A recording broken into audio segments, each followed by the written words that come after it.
time is 6:30 p.m. and I'm calling to order the November 14th, 2023 Borough Council work session. Item number 1 was our call to order. And item number 2 will be our Pledge of Allegiance. Can I please have that led by Mr. McCoy?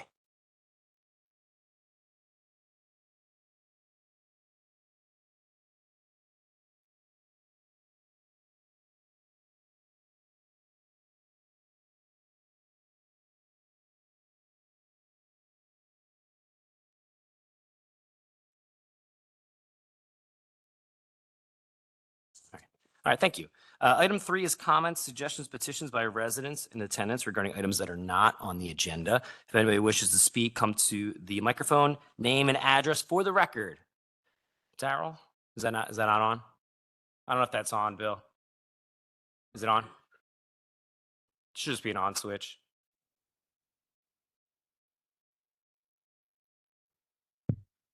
Darrell Cook, 506 South Walnut Street. When did Borough Council make the last decision on legal fees to protect the stream protection fee tax? Please keep Gay Street open until you figure a way for delivery trucks and trash trucks to remove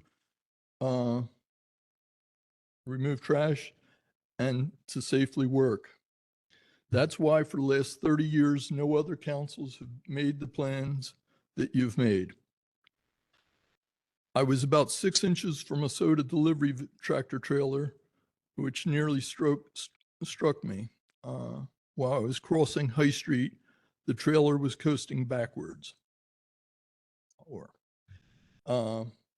Please stop removing parking spaces and giving the streets away.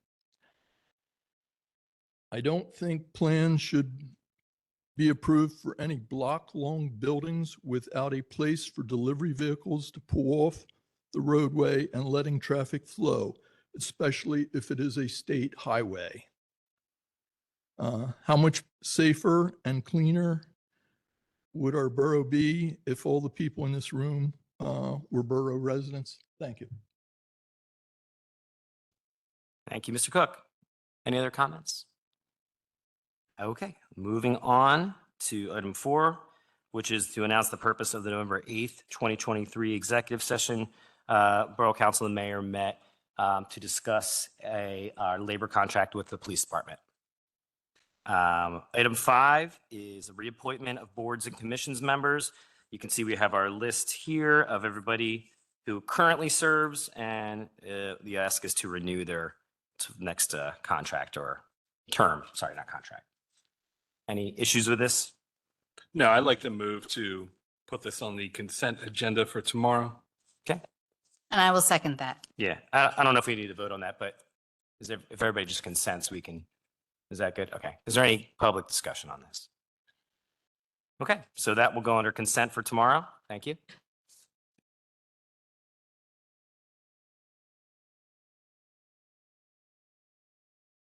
All right, moving on to item number 6 under our ACT committee is the motion to approve a letter of support for the Railroad Development Corporation grant application to the Department of Energy.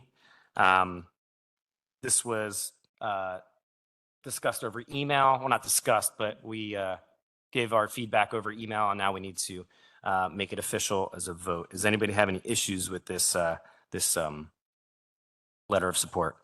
No. Okay. Any public comment on this? Okay, so this can go under consent for tomorrow night. Thank you. Item 7 is under parking committee is a motion to approve a lease agreement for Lot 5 in United Methodist Church. I know that there was still, was there anything up in the air still, Ms. Vaccaro? The things were settled, and at the last meeting, the only thing that was still up in the air was the 2-year term, and that was agreed upon at our meeting. So I think overall that went extremely smoothly for as emotional a topic as it was, and we came to a really beautiful solution. There are still things that I'm slightly concerned about, but the stuff that's going to be worked out in practice in moving forward. And when will this take place? Like beginning of next year? Effective date's February 1st of 24, so and through January 31 of 26. I'm sorry, I missed your first thing. It's effective January 1st, you said? It's effective February 1st. February 1st. Okay. All right. Okay. Anybody have any questions or comments about that? Is there any public comment on this? You come on up to the mic and state your name for the record. Thanks. I had a question about Truman Brooks, Westchester United Methodist. The signing of the lease itself, do we get a copy we can just look over before signing? Obviously, I don't need to sign it tonight or anything, right? Absolutely. Okay, good. I know. That's what weird. No, that's fine. Thank you. Okay, if there's no other further questions or discussion, then we can put that on the consent agenda for tomorrow night. Okay. Moving on to item 8, which is a motion to approve a handicap parking applications. We have an item 1 is an addition at 710 South Adams Street, and then item 2 is a removal at 119 Magnolia Street. This was committee recommended 2-0. Doesn't this usually happen by ordinance? Correct. But what we'd like to do is collect these and then do one ordinance every quarter to capture them all. Okay, understood. So this would just be an approval of it without actually taking legal effect. Okay, I understand. Makes sense. Any questions or comments about this? Any public comment on this? Okay, and that'll go under consent. Item 9 is a motion to approve a resolution to revise our fee schedule. Were there any big changes to this from last year? There's a lot of changes. Okay. This is about having stuff in place that's going to help with students who are living here, also with businesses that are operating in the borough, and there's a third big one that I'm blanking on because I didn't print it out. There are big changes here, but it was important to sort of keep the borough's parking situation moving towards a new, facing what's really going on in our borough. So the biggest thing in my mind was the way the students are currently operating. Pretending that they don't exist and don't need parking spaces doesn't make for a worthwhile thing. I watched today on Sharpless Street, 3 college students get out of one car and get into another car that had been parked there for 3 days. And they can because it's Sharpless Street and not too many people park there. That kind of situation is what this is taking care of. The fee will, or The fees, acknowledging that students are real, that they really exist, and that taking guest permitting away from certain people, trying to deal with some of the guest pass abuses, trying to deal with some of the business pass abuses. So it's a series of modifications that are trying to address what is actually going on in our borough right now. yeah. And tomorrow night, if we pass the ordinance, it will definitely take care of the guest passes because they won't be allowed for student use, correct? Correct. Based on that, so which is a big positive in my opinion. Okay. Any questions about this new fee schedule from anybody or comments or? Yeah, sure. Sure. For lot number 5, we'll be paying $95 a spot, and I was told that would be across the whole borough for all lots, and it still says 75 for all the other lots for monthly leases. When will that change? Can't really see it. I'm sorry. Okay. Without Ramsey here, Sure. It might be a typo. No, it's on all the other spots but ours, 95. Lot number 5, lease monthly $95, not 5.95. Then 75 for lot 6, 75 for lot 6 adjacent, all the others except for ours. Yeah. We It were- might be, and I don't know the answer right now, but it might be that because you're the first lease that has been tackled, Might be. that we are changing that, and then the plan is going forward. I don't know if that's the right answer or not, but I believe that your pricing was based on the garage pricing. Is this Yes. correct? And then these other leases, you are first. So I'm sorry. Okay, yeah. Now we have to go after each and every one of those one by one. Oh, So sure. Sorry Okay, about that. that makes sense. Thank you. good. Yeah. Okay. Miss Carroll, come on. Come on down. You should sit in the front next time. Sit in front. Come on. You've been a teacher. How many years you were a teacher? You know, it's Ann Carroll, 506 South Franklin Street. I am questioning the category of student rental, and I have not read the draft yet, although I did question it originally when it came out. My point is this: the original permit parking program, which calls for, is a residential permit parking program. In order to be a resident, you must have your car registered in the state of Pennsylvania. So I want to make sure that this does not imply that any student who completely ignores the law of the state of Pennsylvania, which we have no right to supersede, if we're going to call it a resident parking program. So are we agreed on that? These are student parking permits that you'll be determined as a student based on how housing recognizes student rentals. So you need to prove that you are a student, that you are living in a student rental property. And then this is all limiting, giving permits and acknowledging that they're there and they have the cars, and some will be out of state, but not allowing them to use guest permits or other options like that. I understand what you're saying, but that violates state law. They are not residents of Pennsylvania unless within 6 months they change their registration to PA registration. I have that document. I gave it to the parking people multiple times because this has come up before. I have no objection to a legal resident of Pennsylvania who has followed the rules. If you're going to be here as a student for 4 years, then you're obviously here for more than 6 months, unless you're going one semester, skipping a semester, coming back for a semester, skipping a semester.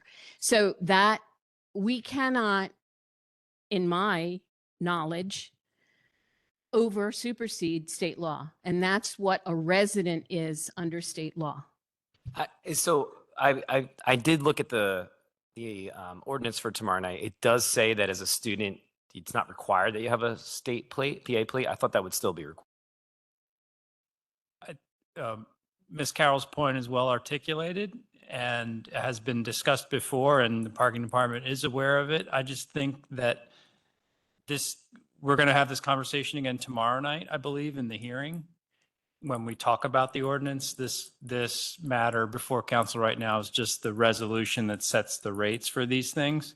So I think we should hear it again tomorrow in the context, and the solicitor will be here and can give council legal advice on this matter.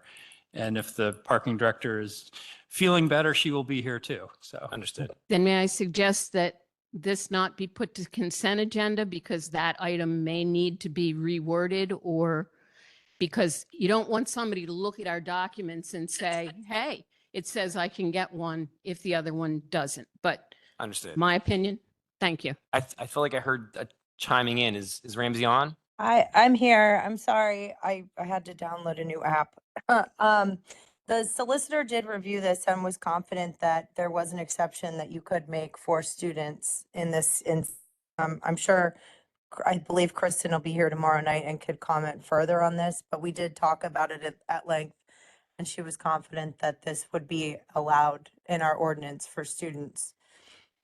I would look at the exceptions that are allowed under state law, which I reviewed in depth, and the only one is for agricultural workers. But there you go. I'm interested to hear that tomorrow night as well, Ms. Carroll. But I still think we could move forward this unless anybody else on the dais thinks we should put it on discussion tomorrow night. Does anybody not feel confident? I mean, I don't think it, excuse me, I don't think it hurts us to put it on discussion just to get that information correct and satisfy the public. Understood. That's fine.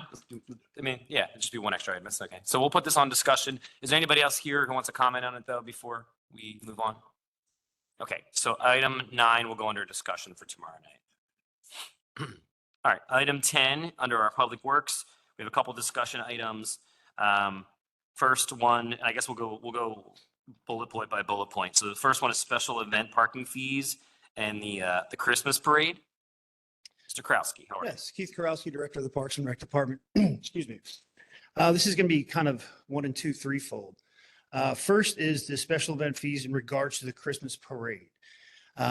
In previous years, or especially last year coming out of the pandemic, their first parade, the Borough Council, we took the monies that we raised from the special event parking fee and deducted that from their overall fees due to the borough. And then on top of that, deducted 50% from that.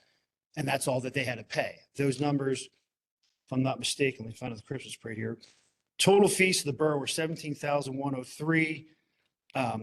We cut that in half to make that 8,551. And then we cut that in half by the fees raised by the parking fees.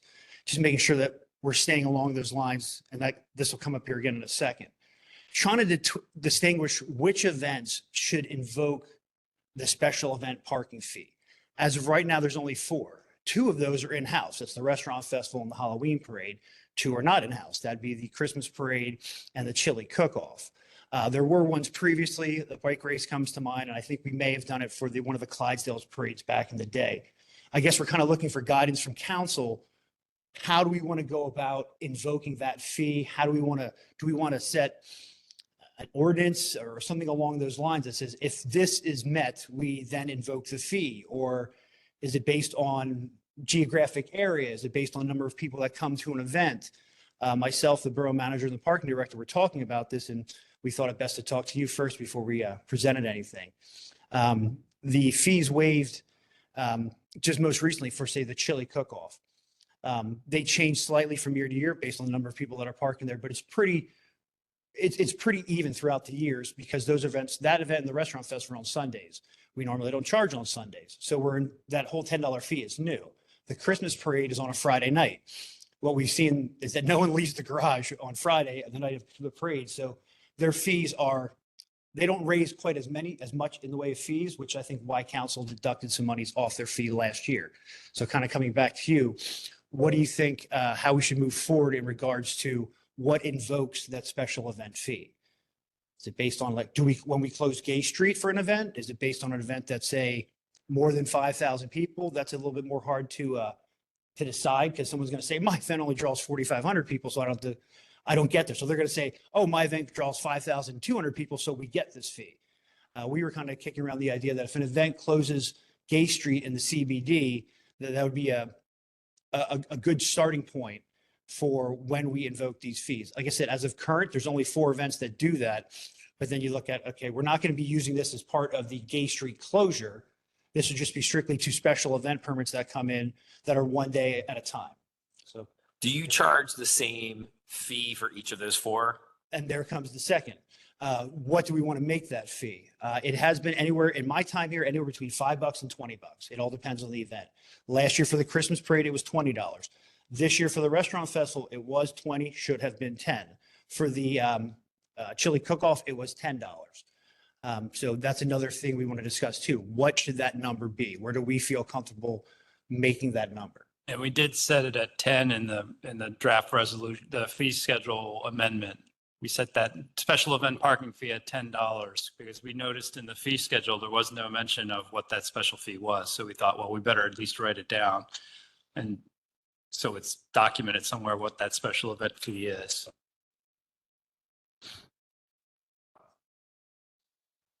Why 10? Why, if we've been charging 20, why did we go to 10? I mean, your call. I mean, quite honestly, when the restaurant festival, we advertised 10, that was recorded in the Daily Local. Then there was a mix up with the parking, in park, the group we used for parking, it was changed to 20. We caught quite a bit of a backlash on that. I think if it's well advertised, whatever number that is, people are going to pay. To be quite honest, from what I've seen, most of the big events in town, obviously residents don't drive to that. they're riding their bikes, they're walking. I mean, obviously it's not that big of a borough. It's really what council would like to decide on what that fee should be. And I think it should be level across the board. So we're not just ambiguously saying you're 15, you're 20, you're 5, so forth. I'm 100% with you on that. Personally, I think it should be 20 across the board. And I think it should be consistently invoked. What happens with the Christmas market that's 2 days long? Well, that's new. I don't think these would be going in effect until 2024. So all events starting, so we're staying continuous with all of 23, and then starting January 1st of 2024, this new fee structure is in place. So I don't know that we can make a decision tonight. What I would like to see is a business case or a proposal where, you document what we've seen for the Christmas parade, what we saw for the chili cook-off, what we're anticipating for the Christmas market, so that we understand, what we're proposing, and then, what the options are for where we raise the fee. I know that we've lost a lot of events in the borough because of the exorbitant fees that we charge, Correct. particularly for nonprofits. So, I think that's something that we should take into consideration as we define a policy for how we're going to go forward. I mean, I think it's a great discussion point, but I don't think we can make a decision on that tonight. And it would be really helpful to have some facts and figures in front of us. We can pull those together. I'll get with Ramsey and the parking, or in park, excuse me, and we can pull those figures together a little bit more in depth. That's all we have for that. I'm on the third and fourth bullet, so I'll Yeah, skip over. I think there is no decision today, and this is a discussion item. So I think we, as long as we give Keith some feedback and we have some kind of idea where we want to go with this. I think if we are promoting that this $20 fee for parking, I'm going to just call it that because that's what I want. But if we're charging $20 for that fee, part of that is going back to these, to having these events. These are people who are not living in our borough. I mean, anybody who lives in the borough and drives the car to the parking lot is insane. I'm sorry. I guess there's some reason sometimes, but it's close enough walk. And there's great events that we put effort into and money into. And when people are visiting, they should be asked to contribute as well. And I think that sort of framing it in that mindset is a really helpful thing. Sure. Okay. Anybody public comment on that? Okay, we're still on 10. So the next bullet point is PennDOT funding transfers for snow, ice, and plowing Commonwealth roads. Mr. Medrick, I think you had some thoughts on this or information about this. Yeah, I think that we talked about this in Public Works. It's going to generate about $35,000 more or less per year. And the question came up, what are we doing with the money?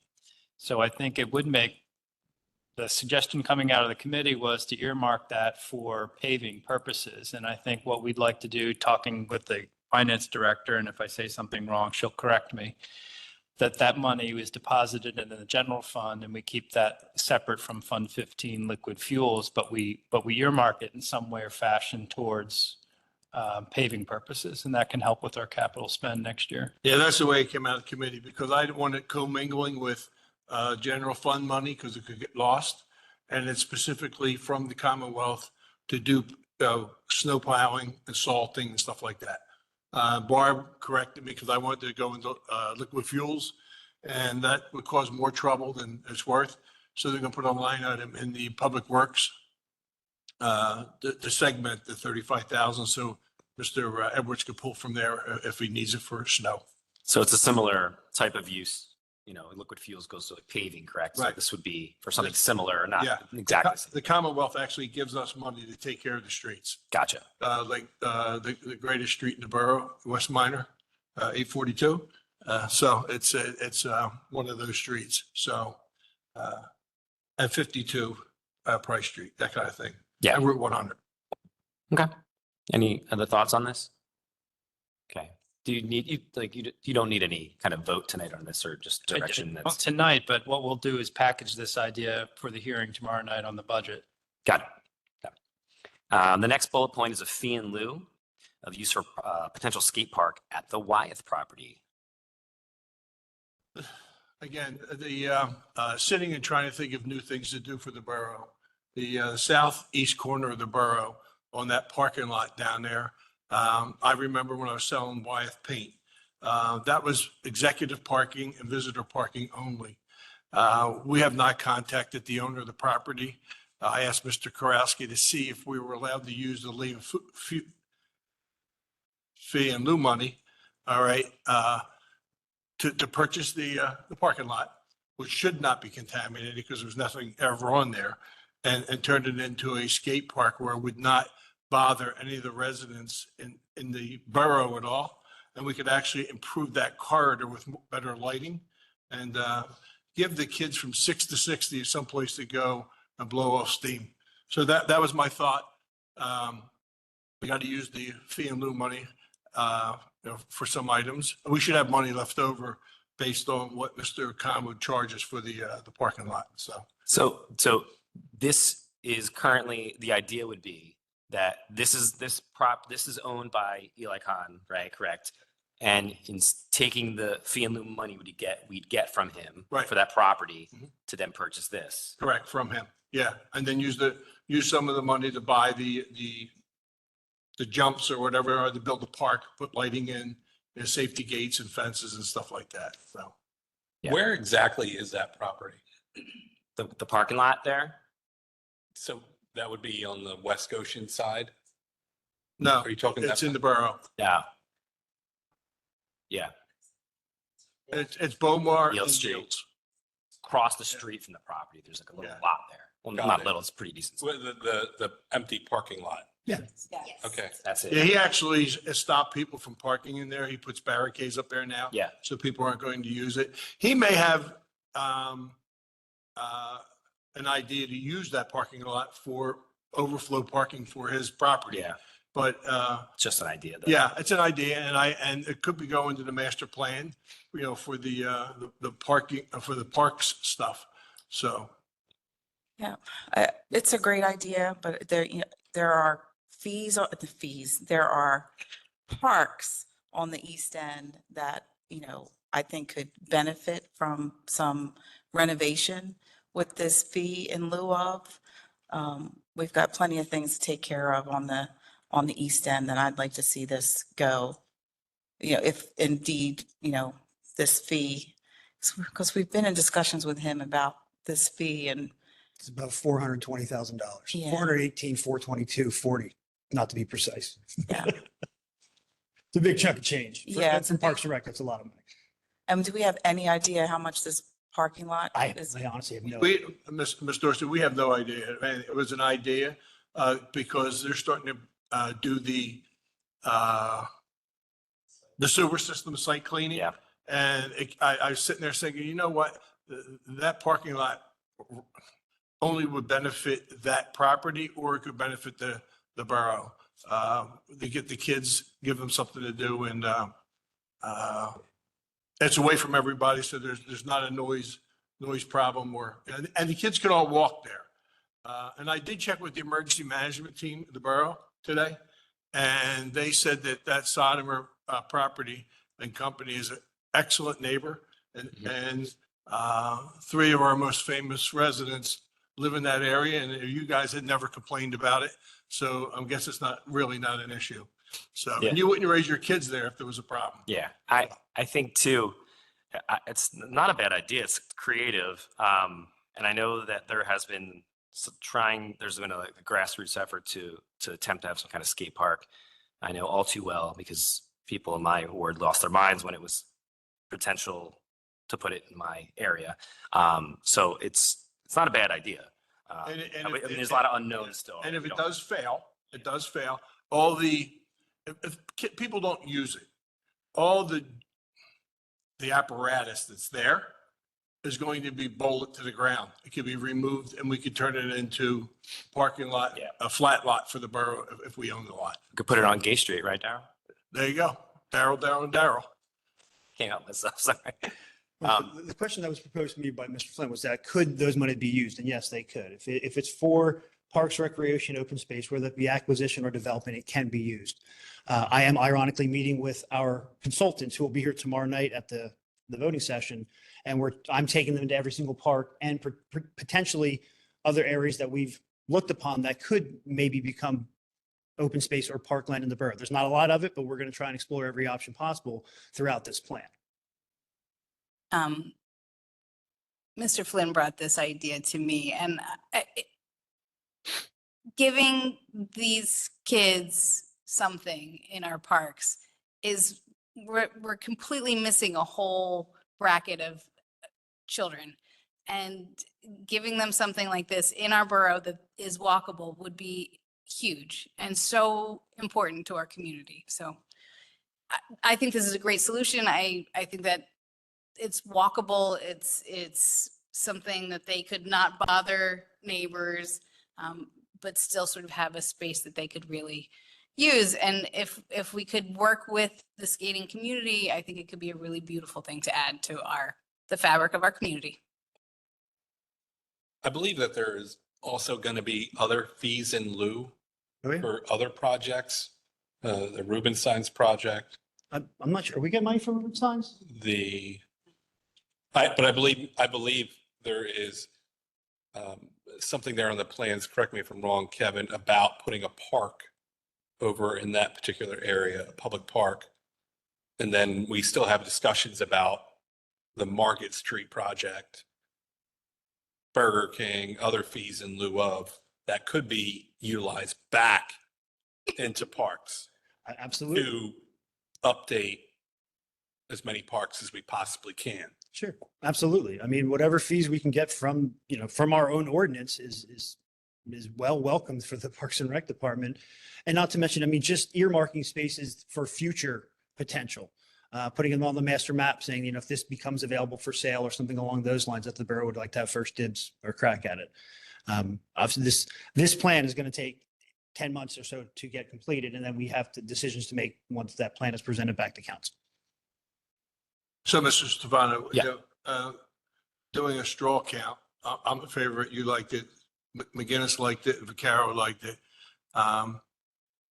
The fact that I think now that we know that we can use our feet, I'll eventually figure out how to say fee in lieu. Fee in lieu. Yeah, the fee in lieu. I should just read it. It'd be easier. Fee in lieu. We should probably explore, Mr. Metric, explore with Mr. Khan about the parking lot, the availability of the parking lot. So, Mr. Cook, if you want to make a comment, it's another hand back there. I think it was Ann. Darrell Cook, South Walnut Street. Seeing how council so generously gave Mr. Khan 1,250 feet of linear parking space on Adams Street for his project, I think it would be most fair of Mr. Khan to return 1,250 feet of free parking to the borough in the parking lot. Thank you. Yeah, we didn't really give him those spots. They're just, we can't operate trucks if you're in that safely if we have the spots there. So it's like getting parking. But I understand what you mean, though. I understand your point. Took parking away. I understand. Residents. Yeah, maybe. I think from students, quite honestly. But, Ms. Carroll.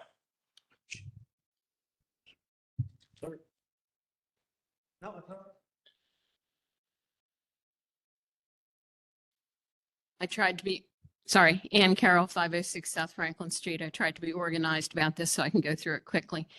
I'm not opposed to the idea. It is creative. But I wonder about the real demand from borough residents. I hear what you're saying, but I don't see we used to see a lot of skateboarding in the borough. I'm not seeing it. What I'm seeing is electrified, motorized, and that's what all the students are using these days. They go up the hills. It's amazing. And not only now demand, but demand in 2 or 3 years when this would perhaps come to fruition. I am most concerned about the process and the knowledgeability of each member of council about the area that you're talking about using as a recreational site. I think you need to all familiarize yourself. As Mr. McGinnis says, he's not sure exactly where this is. And most people aren't because it's the industrial section of the borough. Nobody really goes there. Nobody ever did, but I live there. Essentially, I'm in a residential section, but I walk there every morning. So I know it very well. And what I would point out to you is that the immediate lot your point about Mr. Khan and how he's going to use it, is probably going to be a transitional lot. And my suggestion is that he may be using it for staging materials during construction, which would make total sense. And you all have to kind of wonder, because we're all wondering, where the 50 plus cars that are parked on Adams Street are actually going to go. I live there. Sue lives there. Mike lives there. Our new council person lives in a little area, but she'll be affected because we'll all be calling. So those cars in the interim could be using that lot until they get used to the idea that it's gone. There are 50 spaces, I've counted them on my walks, that are in the western part of that lot, which would allow the eastern part, if Mr. Khan were so considerate to allow that to happen. But the future steps to determine the viability for this use are important. First, become familiar with the area. It's not walkable, and it won't be walkable because there are parts that don't connect. So there aren't sidewalks. And if there are sidewalks under the new developed property, there are going to be trucks going across them. So that's a question. Also talk to Arkema, which is Sardimer Arkema. Arkema bought it. And Mr. Khan, about the compatibility of such a use for young people 6 to 60 in an industrial area with truck traffic going to both of those sites, tanker trucks to Sardimer, as well as 52-foot trailers. And I assume 52-foot trailers going into the new developed site. Please review the historical industrial incidents and become familiar with what Arkema does. It's a chemical plant. It does produce emissions. They are controlled under DEP EPA, and we haven't complained because Sue and I think Mike was at one CAP meeting, but I'm not sure, and other members of the community before the pandemic went 2 to 3 times a year to Arkema to hear what the incident reports were for that period of time, what the emission problems may have been, to convey our concerns to them because the council wasn't going to be able to do anything, but that was a direct thing. That group, CAP, Civilian Advisory Panel, was created in 1985 after an incident. There was another incident in 1992, another incident in 1999, which one of our fire people said was the most memorable incident, with the only other one being so memorable, the one at the Barclay. That's how bad it was. We were evacuated. So stuff happens. They are a good neighbor. They're a very good neighbor now, and they're very responsive. However, they emit and stuff happens. There is an emergency management plan at the county for when stuff happens. And my concluding here, sorry. Get the details from 2 to 3 times a year. Once every year, we get the complete emissions data summarized. I used to use it in my statistics class to teach. Another thing, get details from Worksession about their experience, demands, costs, incidents, maintenance, ongoing, and supervision at their existing skate park, which is 3 miles from my house, which means it's only 1.5 miles from the north end of the borough. And given all of the above, discuss the liabilities and the thought process behind creating a recreation center sandwiched between such entities. But I will be happy. You can come for a walk with me anytime and I will show it to y'all. Thank you. Yeah, all good points, Ms. Carroll. Thank you. I mean, a If I lot could of just- questions, but we're not even close to being anywhere near No, we're answering any of these things or even The, looking at this. What else? Yeah. to Ms. Carroll's point, the only problems that we have down in that area that I know of is I not you, she said herself, but is West Nile virus, mosquitoes, and a lot of geese poop. The Greenfield is closer to Sodom than anybody, and we use Greenfield every single day for youth sports, and the wind blows back and forth all the time. So just you made it seem like it was a danger zone. Well, there's kids playing sports a railroad track away from the project. So, but we're still so far away. It may never, ever come to fruition. Yeah, if I could just say, I mean, I'm glad we're having the discussion, but the fact is we've hired experts to take on this master plan. So I'm, not that I don't want to have this conversation, but it's sort of moot Yeah. until we get some. Yeah. And the other point is we have to, well, we don't have to decide. It's ultimately going to come up to Mr. Khan, what he wants to do anyway. Yeah, absolutely. So I'm going to just note down that Miss Carroll prefers it at Ruston Park, right? Is that what you want? I would like that said into the microphone up here. Just having some fun on my last couple meetings up here, Ann. Okay, last one, last bullet point, funding $5,000 from the boards and commissions line item for the 225th anniversary events. Which is next year, is that right? Yeah, the, Next year's The 225? Yeah.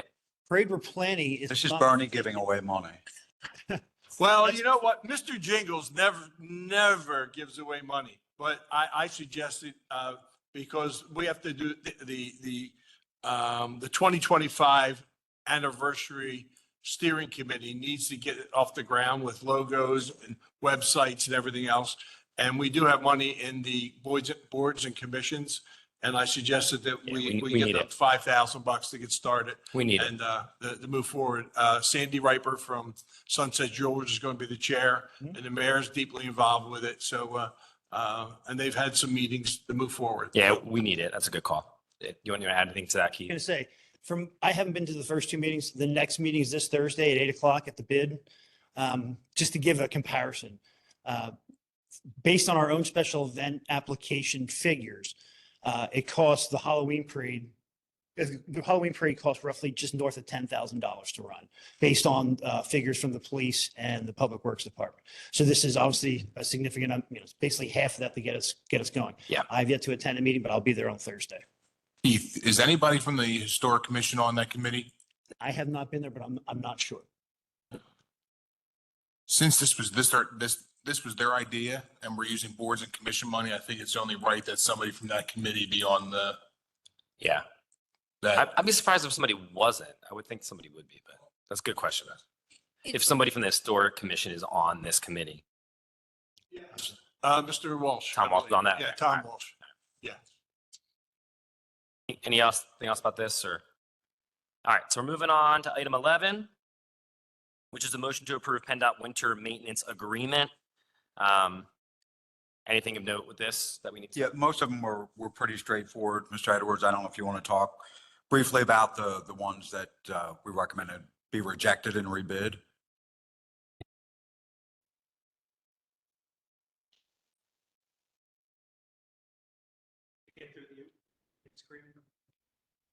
I think that's our matter right now. We're discussing the PennDOT winter maintenance agreement. And then I think numbers 12 through 17 would be, So there were Talking two about that. items that you recommended we reject, which we agreed with, which was the travel signal maintenance contract and the emergency contractor services. Yes. I think we jumped over the winter services agreement. Okay. Yeah. If it's okay, I think Sean probably could address that. under services agreement. Is that okay? Sure. Yeah, so these are roads these are state roads, and we went through a process to amend the roads that we get a credit for, and that's what this new agreement reflects, the addition of Chestnut, and there it is on the map, and Matlack. But we do the borough, for those listening, the borough does the maintenance on all these blue roads, even though they're owned by the state. So the state pays the borough for that service, whether it snows 72 inches or nothing. Gotcha. Okay. I do have for Mr. Edwards and Mr. question. When we had our finance committee meeting the other week, I couldn't figure out how to ask a question about liquid fuels money. And what I did was I wrote it down. This way I can just read it like Pastor Truman does. He instead of trying to ad lib, I wrote it down, and there's two parts to it. The 2023 liquid fuels budget line item had $564,000 in it and $40,000 in ARP money for paving. The paving bid from Glasgow was $543,000. This should have been enough money to pay for the project. Is that a question? Okay, To me to address that's a it? question, yeah. Okay. Actually, we were underfunded in the liquid fuels budget for winter maintenance, signs, traffic signals. So that's why we needed some of that. That's why we needed more money from the ARP so that we could pay for those items. Okay. And who authorized the changing the spending of the project from $440,000 in liquid fuels and $100,000 from the general fund when the documentation, when we got the documentation from PennDOT? I don't remember that coming, the change order coming to Borough Council. That's where I was confused. Because the additional $60,000 from the general fund that I couldn't understand was requested, should have been requested when the PennDOT form was approved.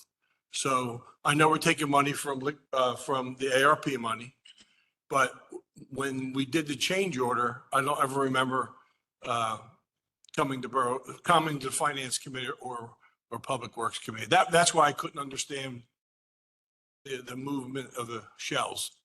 Okay. This might get confusing. That's But, why I couldn't understand it. All right, yeah. So the budget was never revised. Okay, so that's one thing. Second thing, there was no change order for the paving contract.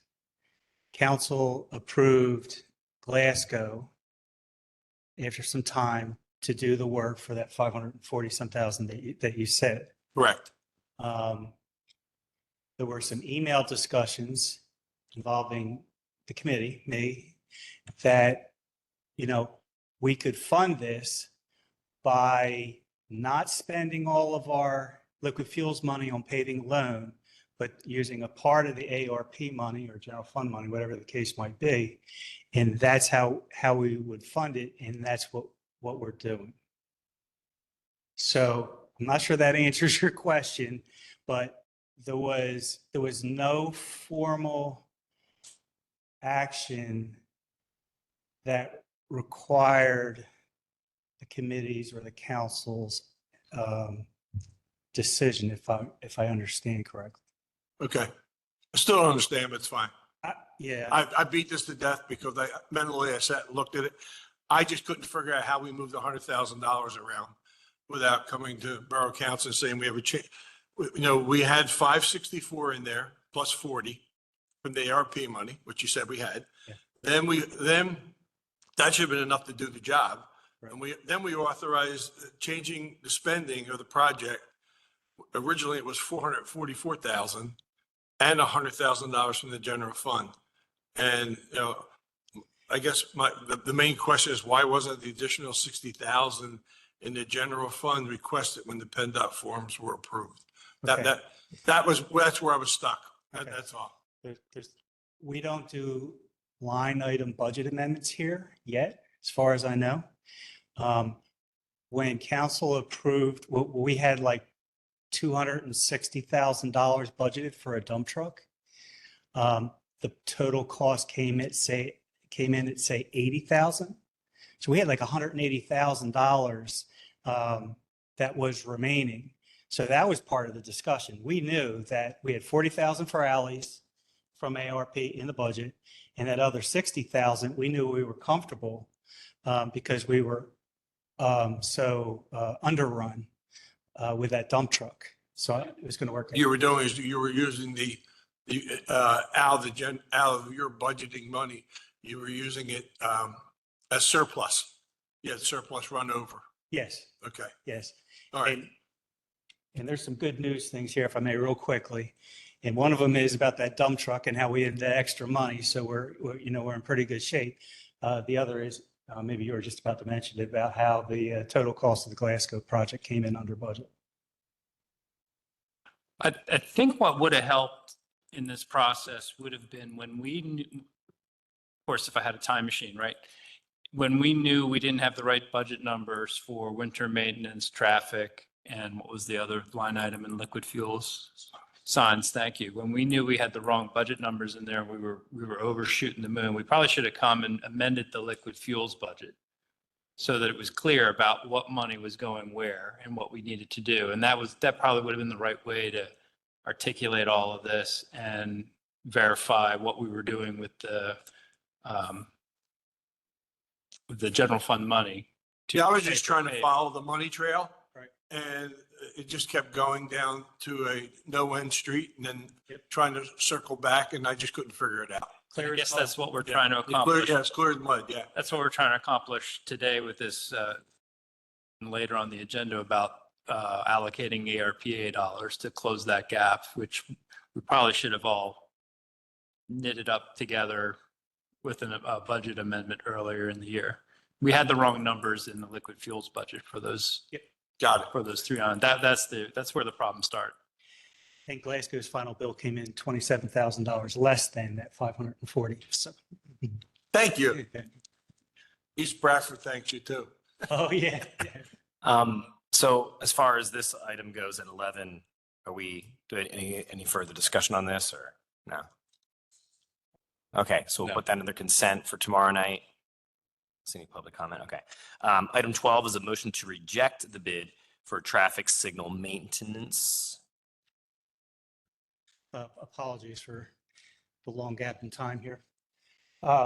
The traffic signal maintenance, the low bidder did not fill out all the little bid items on the form, which made the company's bid non-responsive. It's our usual traffic signal maintenance contractor. Their prices were good, but we couldn't accept their bid. There was a second bidder, prices were higher, didn't know them. And so for that reason, we're recommending to reject the bids. And then tomorrow I would like to put it out for rebidding. And I have talked to our low bidder about how he needs to do the bids properly. So they just didn't put in the information for the line items? Is that what I'm saying? Is that what it was? It You was- said? Yeah, there might have been like 10 items. You needed a price for a technician, a this, a that, and they put in five of them they filled out. The other ones they left blank. You can't do that Yeah. because we told them you had to fill out every item. Understood. Okay. All right. Any other thoughts on this or comments? All right. So do we need to actually put that on consent because that needs to be voted on? Is that correct? Okay. So number 12 will go under consent as well. And then there was one other bid where we're recommending rejection. Hold on. Is that another item or is that? Yes. Contractor services. All right, hold on. Can we just wait for that one so we're going to order? Because we got, I'm sorry, Don, thank you. 13 is a motion to approve the bid for material stone and blacktop to Glasgow Incorporated and New Enterprise Stone and Lime Company Incorporated. Anything of note about this or is this pretty standard? Yeah. Pretty straightforward. Okay, all right. Any comments or? Okay, so 13 can go under consent. 14 is a motion to approve the bid for landscaping to JHL Landscape. Once again, I think we've used them for a while now. So any issues with this, sir? All right. Okay, that'll go under consent. 15 is a motion to approve bid for custodial services to DSC Solutions. I also think we've used them for quite some time as far as I remember. Any issues with this or comments? Okay, 15 will go under consent. Now, Mr. Edwards, sorry. 16 is a motion to reject the bid for emergency contractor services. Okay. For this one, we received one bid. It came in at the last minute. I think the contractor recognized that nobody had bid. They submitted a bid. The forms were not filled out properly. The bid bond was to a town in Delaware. And so it's a non-responsive bid. So we're recommending that that this be rejected. Okay. And this is for like something catastrophic happens or that we just need somebody to come in real quick to. Right. Is that what- Like last year, we had that major sinkhole on New Street Yeah. in Washington. So, yeah. And just for what it's worth, we're not going to rebid this one right away. I don't think we're going to talk about, there's a CoStar's contractor who's very capable, has good prices, and we're talking about it. Okay. Okay. Any thoughts on this or comments, or you guys okay? Okay. Okay. All right. So that'll go under consent for tomorrow night as well. And then 17 is a motion to approve a bid for Science and National Highway Products Incorporated. Once again, this is 3-0 from the committee. Any comments or issues or? No. Okay. So that'll go under consent as well. Okay. Cool. Thanks, Mr. Edwards. Appreciate that. All right. Under item 18 is under public safety, a motion to draft a resolution to alter school bus stop locations at intersections. This was brought forward by me and with a little cooperation from the police department. Just a quick backstory. There are plenty of bus stops from the school district that are, I think all of them stop at intersections. And the one right in front of my house, in the corner of South Franklin and East Rosedale, is terrible because people coming east on Rosedale don't see the lights. And oftentimes there's a car that flies right past the bus. So after talking to Sergeant Malicki in the police department, he did some research and gave his recommendation that buses should be bus stops should happen in the middle of a street, not at an intersection, to give opposing traffic chance to see the lights and to stop on time. When I brought that to the transportation department, they said that they had a policy that was the opposite of that, that it had to be an intersection.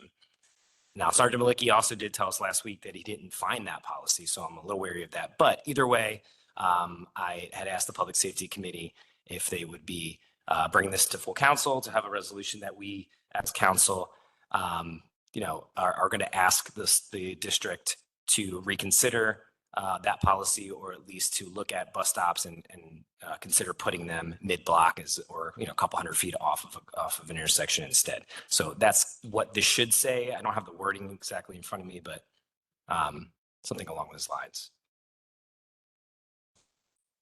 And I know that I brought up my specific bus stop, but I know from talking to other people in council and from the police department that there are plenty of other bus stops that are issues in the borough. It's not just my stop. So, yeah. This is important and should be done. Any other thoughts on this or any public comment? All right. Well, I'll put this under consent. And then hopefully next month we'll have something drafted. Happy to give input on whoever writes it to what it'd say, but yeah. Ask one question. Have we talked to Graf about this, or To just? the bus company, I haven't thought of that. Because I think that's every time I've called and had stops moved or altered slightly because they were asking kids on my street to cross New Street, like as the hill's going down right at the university. Like, do you think nobody's going to die? Somebody's going to die. So we moved that. But the school district was no help. And it was talking to the bus company directly. Interesting. Okay. Didn't think about that. Okay. I'm from experience. It's not the most accurate. Okay. Yeah, that is a point well taken. I'll look into that myself. Yeah. So, okay. All right. If there's no comment, we'll put this on consent for tomorrow night. Thank you all for that. I appreciate that support on that. Item 19 is a motion to approve Westchester Fire Department Regional Fire Services Agreement. The committee, which I sat in on last week, recommended this 3-0. Any new information on that, Mr. Metric, or any questions from anybody on that? Mr. Stefano, Mr. Metric, I read through the attachments and I didn't see the financials that we agreed. I saw the contract, but I couldn't find the financials. Maybe that's what I found, but it doesn't say what each municipality is going to pay and what, and that kind of information. I think it was a separate attachment. Oh, what there was? Yeah, let's bring that up. Yeah, I couldn't find it. Can you scroll on there, Billy, so I can see what the second attachment looks like? It stopped on page 9, I think. Yeah. That's where I ended. I couldn't find a second. As Bill's bringing that up, it does break down the revenue side for each of the years for each of the participants: Westchester Borough, East Bradford Township, Thornbury, Westtown, Birmingham, West Goshen, plus interest income. And then it breaks down the expenses. And that's the presentation I did in August. So it's the other attachment. But one thing that attachment's lacking, and apologize for not figuring that out right away, is I think what you're getting at is the proportional shares. And in the expiring contract, Westchester's Borough's proportional share, scroll over, you see Westchester Borough's proportional share in the new proposal is 40.62%. In the expiring contract, the proportional share was 35.7. That's because the assessed value calculation turned out much higher than the last time it was done. And in some cases, the proportional shares in other municipalities are actually decreasing from contract to contract. East Bradford's is going from 15.8% down to 14 and change. And we ran these numbers with the most recent property assessment information. It really didn't change things much. It, fractions of percentage points from what you saw back in the presentation in August. West Goshen's expiring percentage share was 29.3. It's going to, down to 27.61. Similar story for Westtown, Thornbury, Birmingham, 9.2 to 8.9, 6.7 to 5.9, 3.4 to 2.7. And that's because of that one value that you see under Westchester Borough of 997,688,000. That assessed value is all of our property, and I can't tell you why the calculation was done the way it was done last time because I didn't do it. But when we pulled the calculations, we grabbed the actual parcels that are in the Westchester Fire Department service area, which are all the parcels in Westchester. So that calculation's easy. But in our neighboring townships, it's a share of those. So we discretely identified them, intersected them, pulled them out, and summarized them by municipality. That's what these numbers are. We also corrected for condominiums, which are hard to you got to do some manual work to figure that out. So I'm confident this is the assessed value is an accurate number. The call percentage that's a 3-year average comes straight from the Westchester Fire Department. So 51% of the calls over the last 3 years were received in Westchester Borough. So a little more than half, whether they were working fires or false alarms. And unfortunately, you do get a lot of false alarms. I think it's in the 15 to 20% of all calls are false alarms, but you still have to respond. You still mobilize the units, and they don't often get called back until they're already en route. So in a lot of ways, Steve has advised me that that's just the same as a working fire. Not quite, because you're not using materials and things aren't getting used up, but apologize for not having the expiring numbers here on this sheet, but I think this is what you're talking about, Mr. Flynn. Thank you, Mr. Retcher. And Mr. McCoy, I did find it under another tab. I thought it was going to be part of this. Thank you. I'll be reviewing it tomorrow. Do you want to put this on discussion then? Is that, yeah. Okay. Any other comment on this, sir? Mr. Cook. Darrell Cook, South Walnut Street. You may have heard this one before. How much does the university contribute?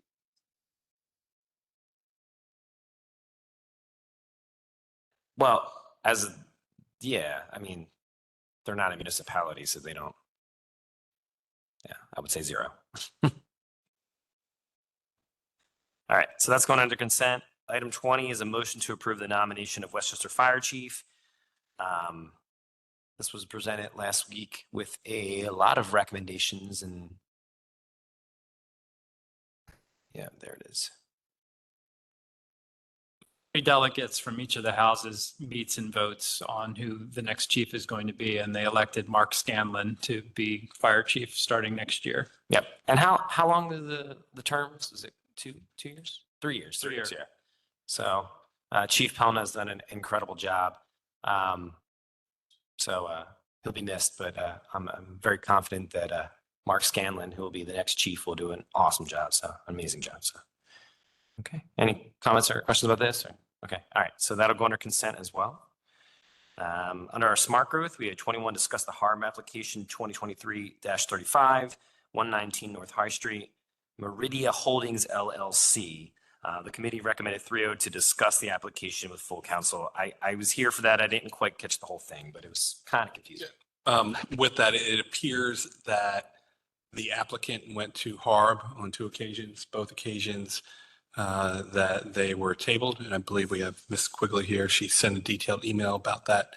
And we learned more about that. So in my estimation, it's most likely going to go back to HARB to review again. And they're going to have to make a determination. Would that be correct, Ms. Quigley?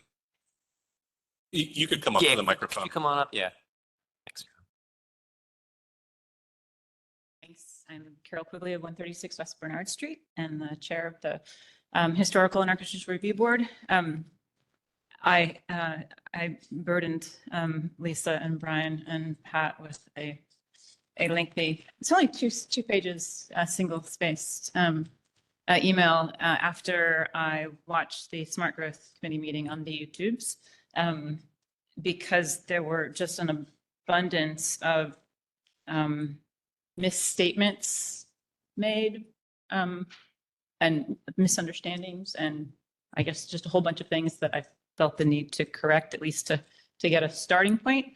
But so the first item is that I didn't understand, and none of the HARB members understood why they were there to begin with. As Brian mentioned, it was tabled in the September meeting, and it was tabled again at the October meeting. And anytime we table an application, we always make sure there's agreement upon from the applicant in order to do so. And the motion is passed to table the application, and we expect them to come back and having considered whatever discussion there was, and hopefully with an altered application in some form. And the September meeting, which everyone was at a good bit of a disadvantage because we didn't have any of the documents in advance of the September meeting, and they brought a whole slew of documents and said they wanted to replace all the windows in the building. And we're just totally blindsided. It was the last item on the agenda. We didn't know it was on the agenda, and there they were.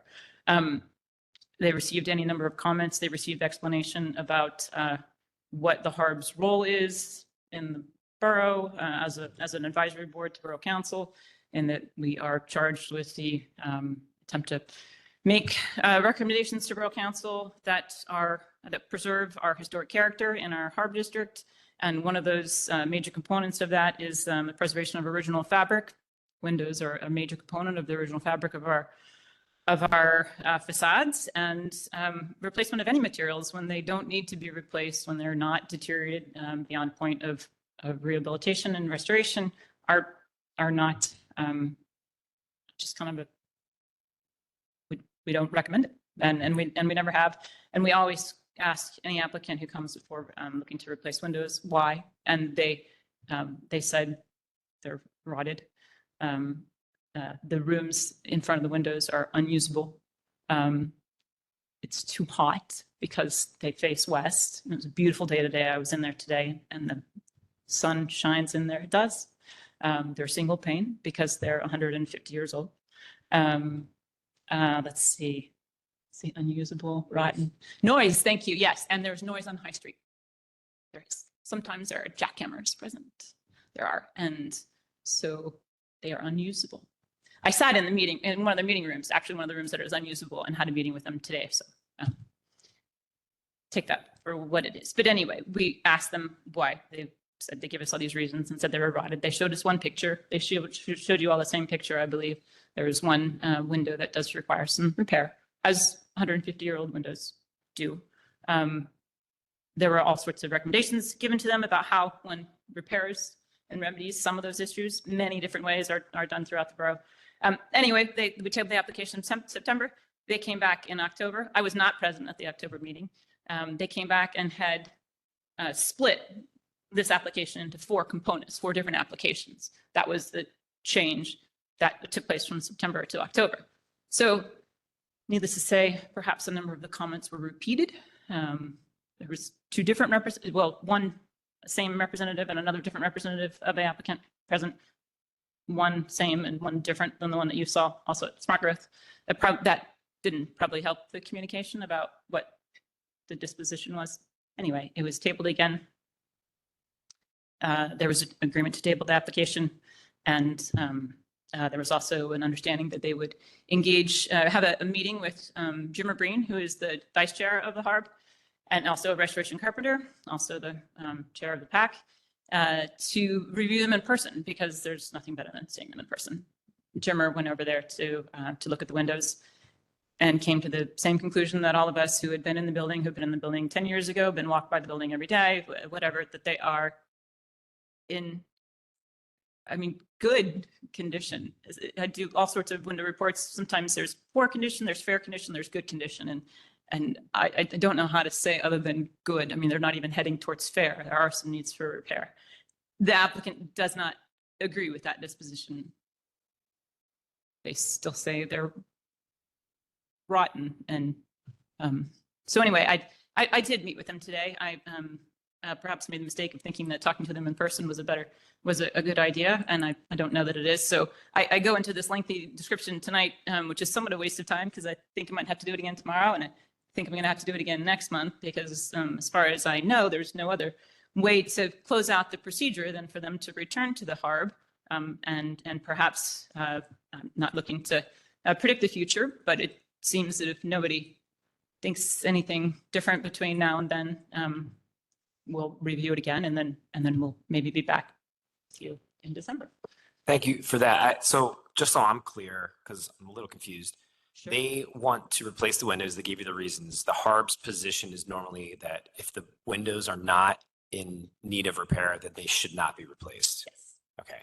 There's no other solution in terms of finding something that looks in the same style. I mean, I guess it's probably might be impossible since they're so old, but I don't know. When windows do need to be replaced, then we have recommended, well, not specs as in manufacturer specs, but material specs for them. So that's like the second layer of conversations. And I did mention some of that in the email, because there was also a lot of confusion about what they were even proposing.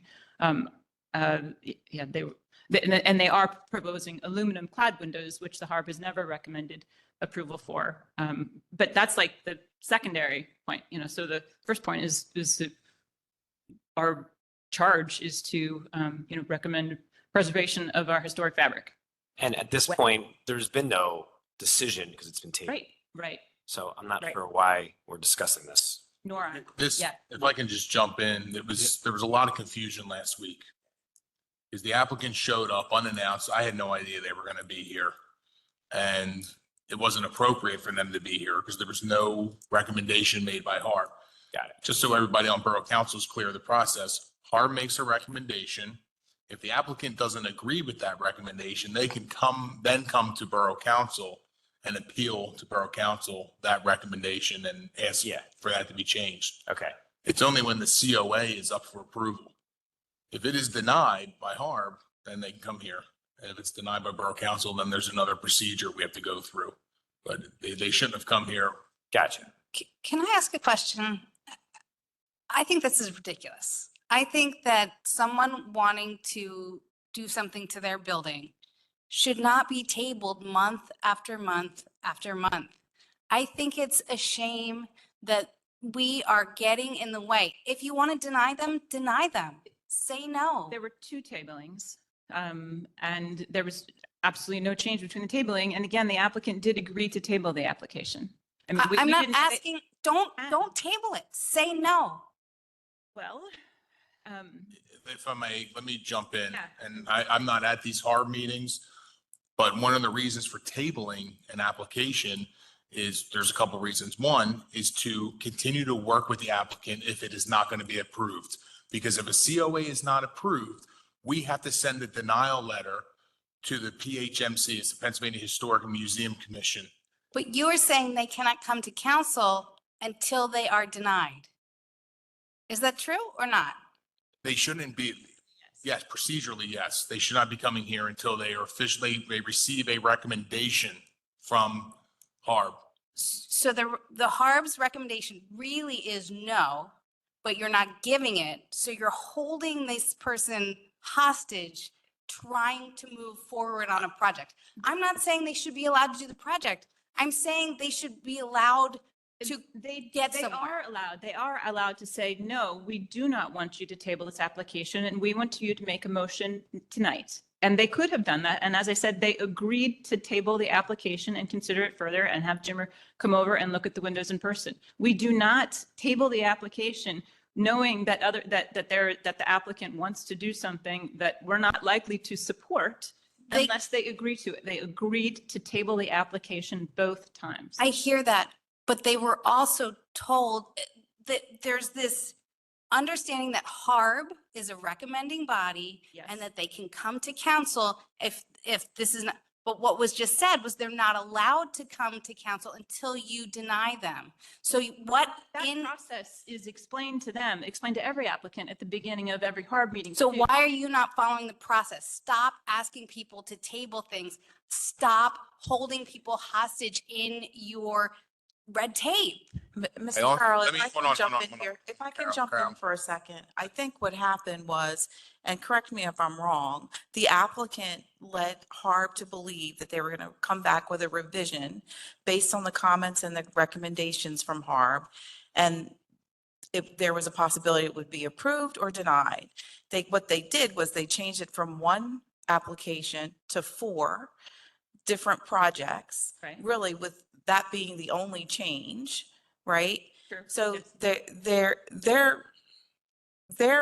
they're creating this vicious circle because they led the committee to believe that they were going to make modifications and they really didn't.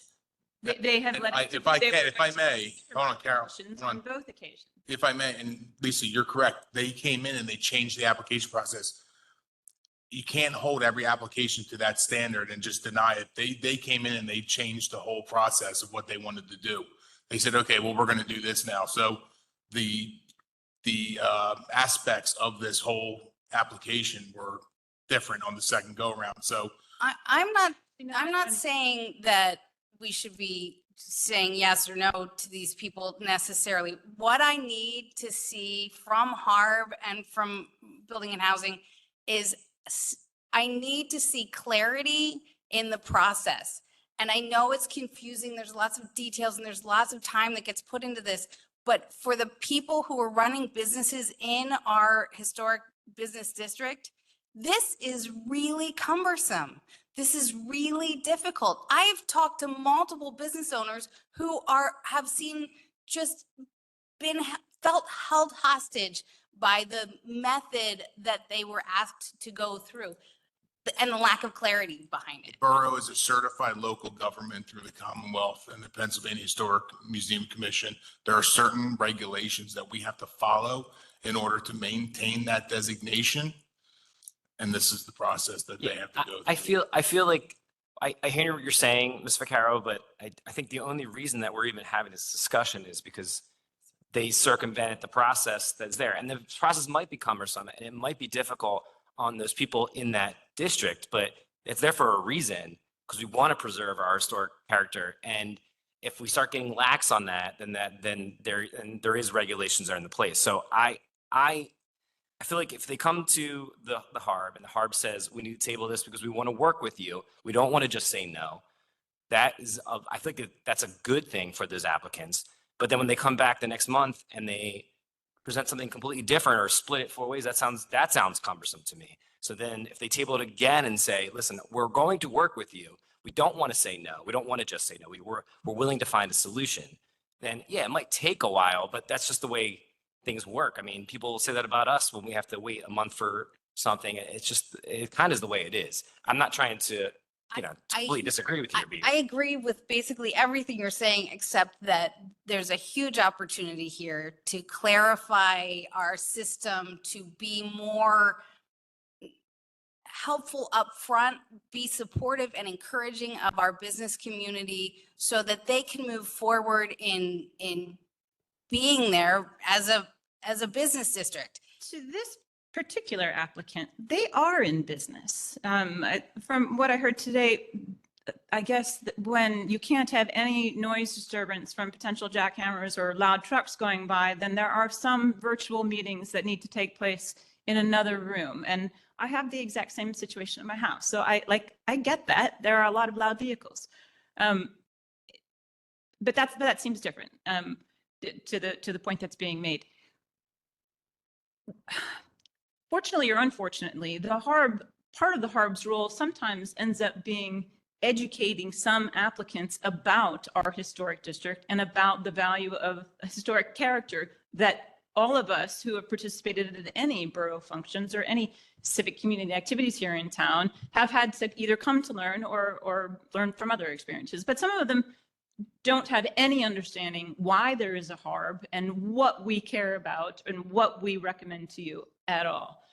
In these two meetings, there was definitely an attempt to share some of that information, because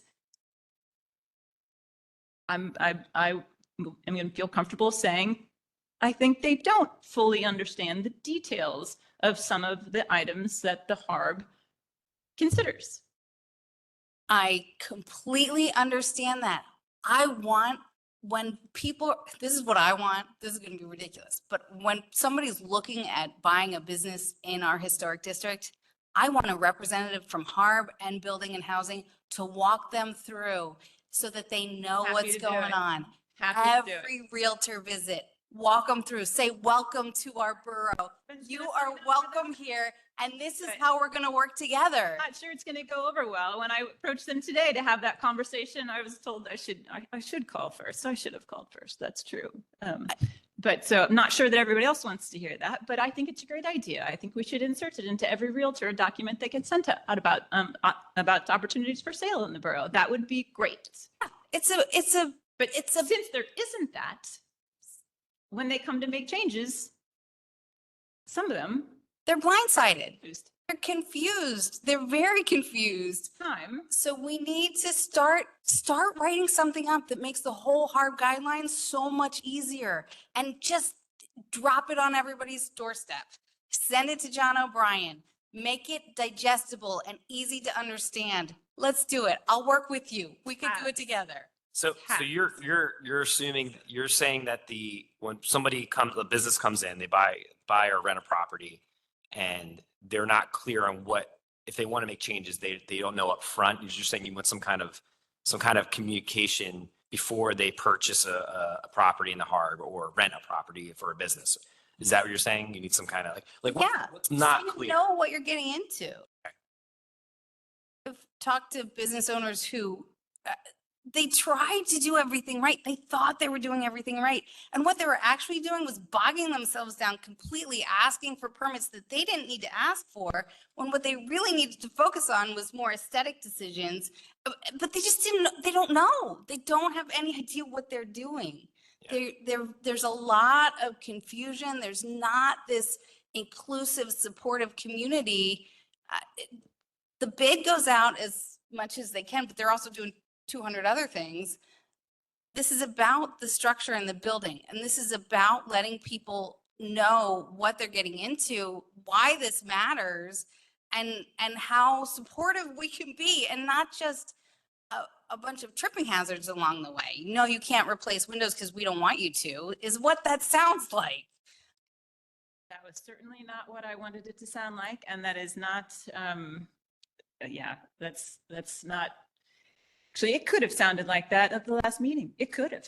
I wasn't there, but I've talked to every one of the HARB members, and it seemed, well, I don't think we need to get into perspectives of people's. Yeah, I would say that, we've reviewed over the last 2 years that I've been on council, 3, 4, maybe 6 a month of these. I've never heard the same complaint. I'm sure it exists out there, but of the applicants that have come before us, nobody has ever said this has been a complete. I've been on HARB for over 20 years, and I've heard plenty of them over 20 years. Yeah. Oh, I have their nicknames for me. I'm fine with it.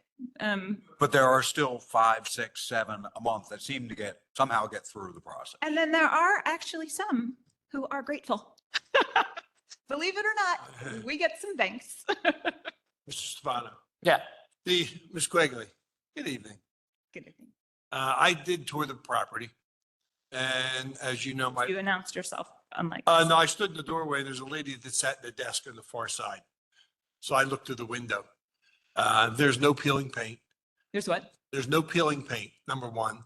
Sorry, No peeling paint. Right. Yes. There's no glazing falling out. There is not. The windows have been upgraded because the old lead base glazing compound would have been alligatoring and falling out. The building is well maintained. Now, my house was built in 1863. When the lady next door is hollering at her dog, I hear every word backwards and forward because I get single pane glass.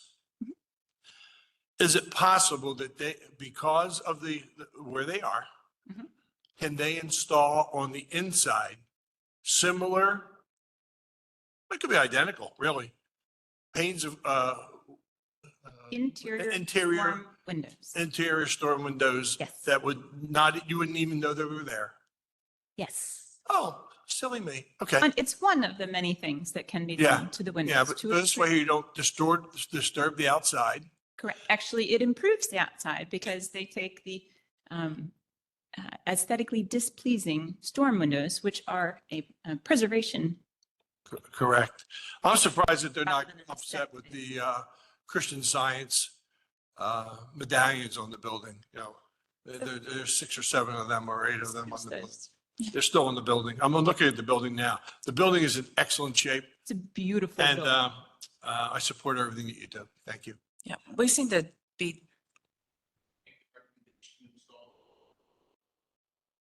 It was one of the many sort of elements that were suggested that could improve the conditions that they were describing. I was just say, we seem to be, have digressed a little bit. Yeah, I think I don't think we should be making Yeah. more recommendations. No, I mean, that's not what's Windows. discussing. So I feel like at this point, we discussed it, but I don't know what else there really is to do here. I mean, It's going back to Harb. Yeah. Again, that was not on the agenda Yeah. when the applicant came here.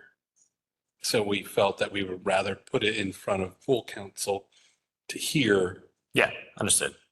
their concern. Yeah, and I think That's it. if there are legitimate concerns that when people come in, they're not clear on things, I don't think that means we need to change Harb's guidelines. I think that just means we need to come up with some kind of communication vehicle in some way to, maybe it's through real estate, maybe it's through the bid, somebody, just to have that information out there. But other than that, I don't really think there's anything else we need to do differently. So.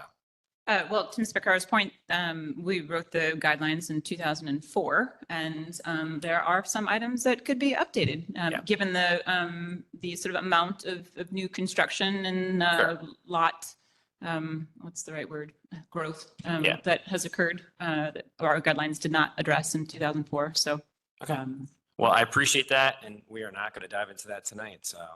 thank you for hearing me. And But thanks for coming tonight. You don't need to come tomorrow night. I think you're good. So unless you want to. Oh, is there more stuff? kind of depends on who else is showing up, because Okay. there All were right. just so many statements that were not accurate made to you all on Wednesday or whenever it was that, yeah. Well, the process Fair enough. seems clear to me at this point. So, but thank you. Thank Okay. you all. Okay. Moving on to item 22, which is a motion to authorize the solicitor to finalize draft amendment to Chapter 97 and Chapter 112 related to electric vehicles and electric vehicle charging stations. Mr. Williams, you had a nice little presentation the other night. Yeah, thank you.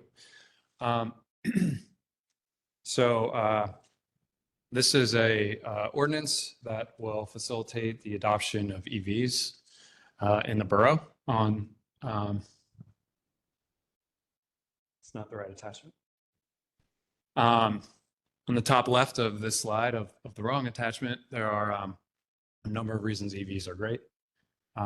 And amongst the things that this board can do to facilitate the adoption of EVs, this is the most powerful thing you can do that doesn't cost any money. So I think for that reason alone, it's a great idea. I wanted to start too, just with a refresher, if you're not up on your EV charging lingo, top right there are different levels of EV charging. Basically, level 1, plug into a normal outlet, pulls like a toaster or a hair dryer, can get you about 100 miles overnight if you're, depending on your make or model. Level 2 is what we have out front. It's about 6,000 watts. It can add, 20 or 30 miles per hour. So most people would be okay plugging in for 3 or 4 hours a week in a level 2 charger. That'll get you all the miles you need for the week. Level 3 is what you see popping up at Wawa's and turnpike service centers and things like that. That's where you can get several hundred miles of range in a time comparable to getting a tank of gas and using a rest stop at a rest stop. So these are proposed charging installed charging requirements for new developments. And there's also there's EV installed, and then there's EV ready. EV installed means, just like out front, plug is installed during development. EV ready means there is space on the electrical panel and conduit run to the space, which greatly reduces the cost of adding the actual plug and charging infrastructure in the future. What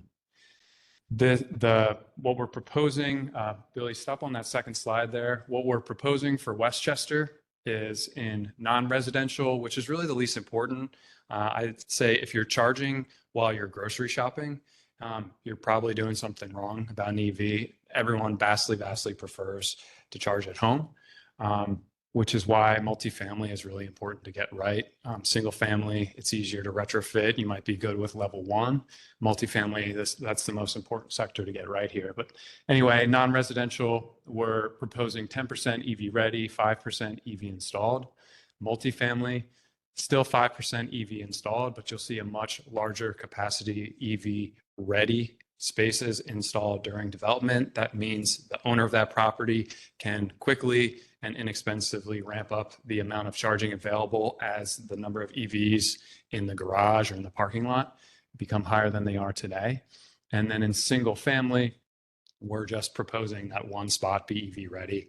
The reason on the agenda that we need to adjust 2 items as code is because SALDO applies to one group of development, and what isn't captured under the SALDO ordinance is, correct me if I'm wrong, single family homes on existing lots aren't subject to SALDO. So we have to update a second piece of code to capture that, to get that third column for single family or a new garage there. So this is only for new construction? Only for new development. Yep. So the second row there is examples. This is 3 projects that we're all familiar with, not subject to the ordinance, obviously, because it's not on the books yet, but here's how the percentages would equate on those projects. To give you an idea of how this plays out. Again, like single family on South Matlack Street, we're not mandating anyone install there, but again, making it easy and cheap to do in the future. Questions that came up last week. The other thing we wanted to do after our conversation last week was look at a bunch of ordinances, and Billy, go to slide 3 there. Here's a quick synopsis of a couple. This mostly exists thus far in big cities. That's why there's so many examples from big cities. But our neighbors in West Goshen are after this, using our own draft as a model. Phoenixville did it about 18 months ago. Newcastle County, Delaware. Couple takeaways from me looking at this. The 20% for multifamily EV ready seems to be a very consistent number, and you'll see that proposed in our ordinance as well. Addressing single family residential is not addressed in a lot of municipal ordinances. So that's one way our ordinance is stronger than those that exist elsewhere. And I think ours is more modest on non-residential, but again, that's intentional. It's because people don't want to charge when they're running errands or things like that. They want to charge at home, secondary maybe at their place of work. And then third choice would be level 3 fast charging at a Wawa if you're really desperate. The other question that came up last week is, was there any ordinances that treat institutions like schools, hospitals, old folks homes, things like that differently? I didn't see any. The one carve out I did see was affordable housing. I think that is the premise there is to make affordable housing more affordable. I would argue that that's a segment that needs access to EV charging more than any. There's a secondary market being developed for used EVs. The EVs are new. There's not a lot of used EVs, but they're starting to pop up. There's also a $4,000 tax credit for a used EV. And there was a blip on the first page about one of the great things, obviously, about EVs is no tailpipe emissions. That benefits low-income communities the most because, as we all know, who lives next to busy roads? It's not high-income people. It tends to be low-income people. So I would argue against carving out anything for affordable housing. But if any entity, a church, affordable housing developer, anybody came to us, they could come to us and ask for a waiver from any of these requirements. So that would be up to this body in the future to make that call on a case-by-case basis. When it comes to cost to development for EV ready, is it even any kind of substantial extra cost? I feel like if you're just running conduit, it's not that big a deal, but It's the numbers I found were like on the scale of $200 to $300 per space. okay. Which in a development, that's not. It's a fraction of a rounding error. EV installed, you're probably talking after incentives and rebates. Pico's throwing $2,000 at anyone who wants to install a level 2 plug right now, and for the foreseeable future, they're happy to take that business from the oil companies. You're talking maybe like $2,000 or $3,000 per plug. So when it gets that level, then you're going to talk about significant expense, but in the grand scheme of the total development cost, it's still a rounding error. And, EVs, it just keeps growing every year as far as I don't have any numbers in front of me, but maybe you know a little bit more about that. But just the number of EVs that are sold and are on the roads has to be increasing at this point. Yeah, I think currently on the road it's about 2 or 3%, but up there you'll see 10% of new vehicle sales in 2023 have been electric, and 25% of new luxury vehicles are electric. There's been some funny headlines about EV growth slowing, and there's been no context of overall car slowing. And they fail to mention 8% interest rates and 2 major auto companies on strike. Yeah. These are new product lines, and they're the first to come offline when there's no one at the factories working. So yeah, people love to take jabs at EVs when they can. Unfortunately, that's the politics of it, but I think it is the future. Thoughts on The that? only question I have is, are the plugs dangerous? The next door neighbor has, they charge off their outlet outside.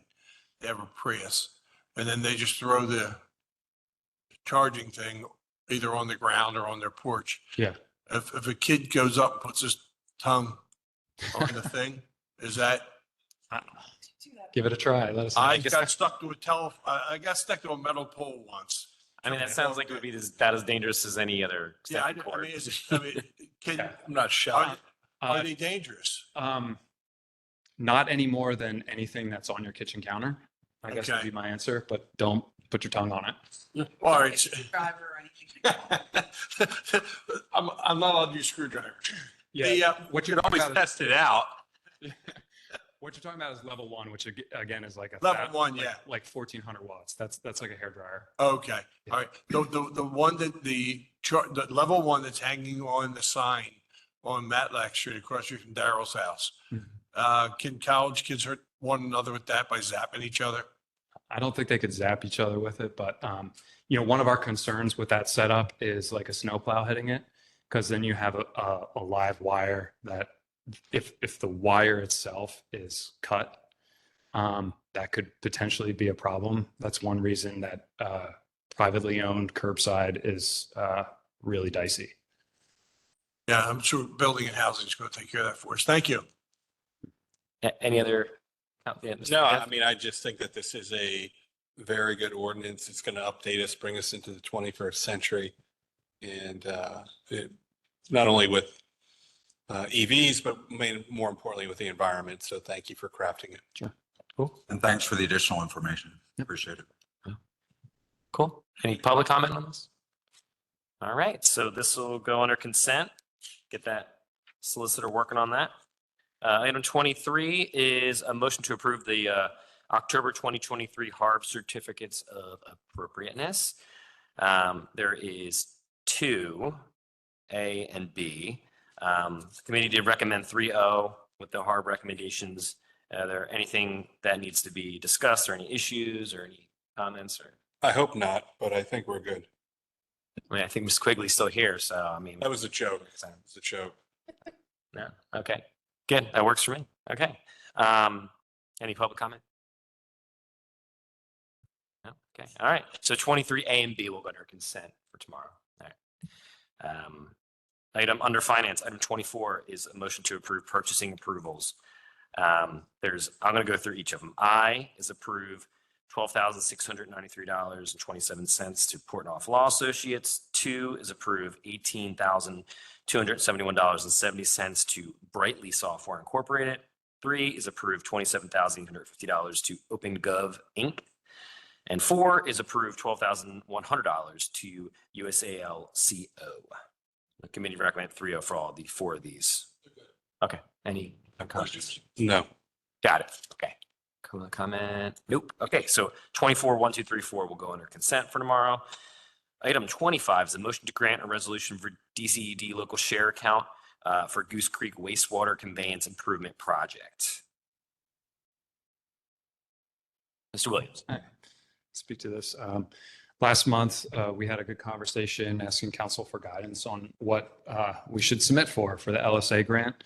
LSA is a little tricky because it's a grab bag. Like, it's kind of nice when you're writing a grant and it's like, here's what you can apply for.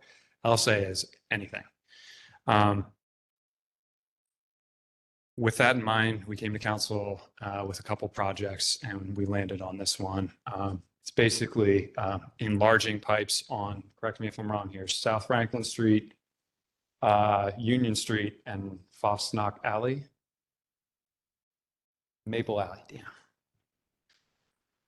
Yeah. In really the Goose Creek watershed, the sewer shed is the same, where the slope bottoms out and there's not enough gravity force for the pipes to clear out. And that's a problem. So one of the ways you can solve that is by getting bigger pipes. That's kind of a boring project, but why we're doing it is it will facilitate future development and redevelopment in Westchester, east of High Street and south of Biddle Street. So it's a big piece of town, including this whole corridor out here, which is not zoned to be car washes and things like that in the future. What we're proposing, we have a project proposed that came out of the sewer study that Pannoni is just wrapping up.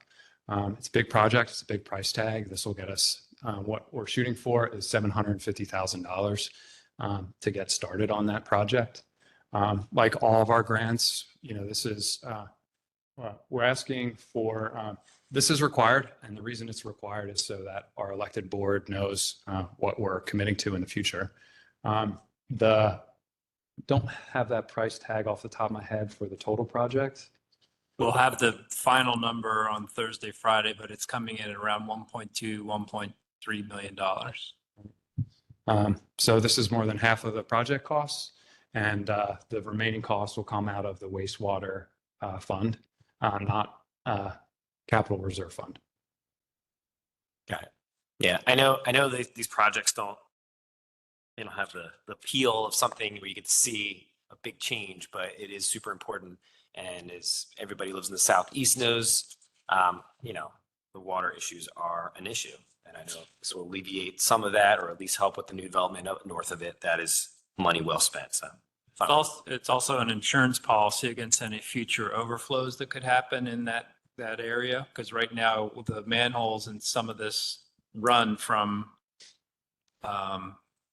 Market Street down to Linden Street, some of those manholes surcharge, meaning the water rises inside the manhole during flood events. And that's not a condition you want to perpetuate or add any water to. So this is also has a public health component to it. Yep. Okay. Anybody comments, anything? No. Okay, public comment? All right, this will go under consent for tomorrow. 26 is a motion to approve a 5-year SBCA service agreement. This was 2-0. I know Bernie, you were dissenting, and I'm not going to speak for you, but I know there was issues with the idea that this was kind of a take it or leave it. Like, there's no other options. There's no negotiating. This is our cost. And, I understand that. So I talked to Mr. Metrick today about it. He was going to do some research to see what actually goes on. Because if you read the contract, if you glance at that contract, the base price is $5,600 with a $2,000 retainer fee. And then we have to pay for each animal that's dropped off, $400 a month for a dog and $200 a month for a cat. And then and Mr. Metric was going to call the people over at Mr. Lamb over at the SPCA to see if his contract was actually telling us that. Because if you look at the contract that we've had over the last 3 years, our baseline fee was $1,700. They had little incidentals in there, but then every year we would write a check for $5,000, $8,000, $7,000, $9,000 at the SPCA, because that's the holding fee for the animals, because it's a no-kill site. So they can stay there as long as they need to stay there, and they got to be cared for. So Mr. Metric was going to try to look into that. He was busy today. I don't know whether you got to it. If not, we can talk about it tomorrow. Yeah, we can talk about it tomorrow. I left a message from Mr. Lamb, and the invoicing seems to indicate on the per animal cost that you pay it once, regardless of whether the animal's there for a long period of time or not.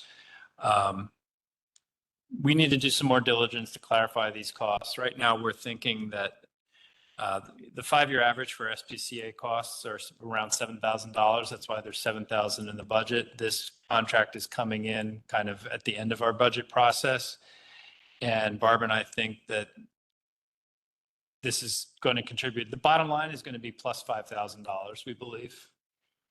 So you're looking at a $12,000 cost next year, and we'll have to talk about that tomorrow night. I can provide more information on this if we want to keep it as discussion tomorrow. Keep it as an open discussion. Fine. And then, if we don't decide tomorrow night, we have to have it done by the end of the year. That's all. Yeah. Yeah, again, Mr. So one piece of the contract had about public outreach. I mean, I noticed that the number of animals has doubled almost over the last 3 to 4 years. So are they actually doing any of that public outreach? I don't know the answer to that. It's a good question. Yeah, if I could, The other I could question catch them and I- then let them go. again. We got to pay them twice. The other question I had was when I go to pick up my dog who decided to run away, Yeah. do I get fined? And can that be deducted from the Yeah, $400? that's a good question, because I was just thinking the same thing. If my dog runs away and somebody finds my dog, brings it to the SPCA, or we bring it to the SPCA, you don't know whose it is, and then I go to pick it up, does the borough still get charged for that? It seems wild to me that you would Double be. dipping. Yeah. Yeah. So And it looks like, I know Barb shared thank you, Barb, for sharing I just lost it, the cost of this for each year, and they're just raising the prices every year because they can. So it doesn't look like and guaranteed they'll just keep doing it. So There's also a 4% escalator on top of the top number. yeah, and I'm not trying to say that what the SPCA does is not important. No. It's extremely important. Yeah. But the fact of the matter is they have a corner on the market. If I was selling hot dogs, I'd charge you $10 when I could charge you $1. Yeah. And that's the way it Yeah, is. They know we have no other recourse. there's for no that. other recourse other than you go to Honeybrook, or you go all the way to Bloomsburg. So there's no recourse. Yeah. So, okay, let's put this on discussion for tomorrow night. Any further comment or questions before we do that? Okay. So item 26 will go under discussion. Item 27 is a motion to schedule a hearing for an ordinance to consider changes to the real estate tax rate and wastewater service rate for December 20th, 2023. This is just in accordance with our budget, correct? We have to. Yeah, this is a placeholder. And we'll know more after tomorrow's hearing, what we want to do, but this just placeholds that date and time for hearing in December. Yeah. Okay. Any comments or questions? No. Okay. All right. 27 is going under consent.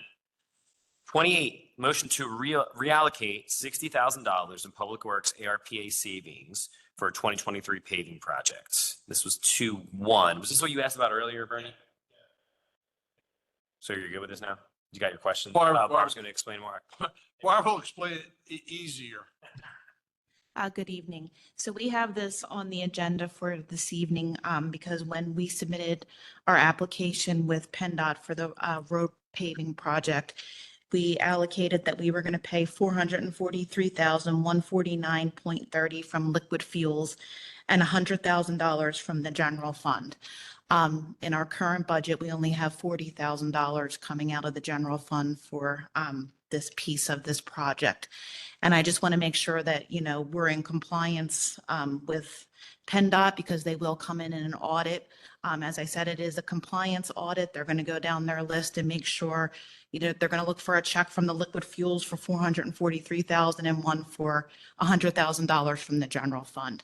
As was mentioned earlier, the Public Works Department did have significant savings from their dump truck purchase and some of the other purchases that they had. So there's more than enough money in the ARPA.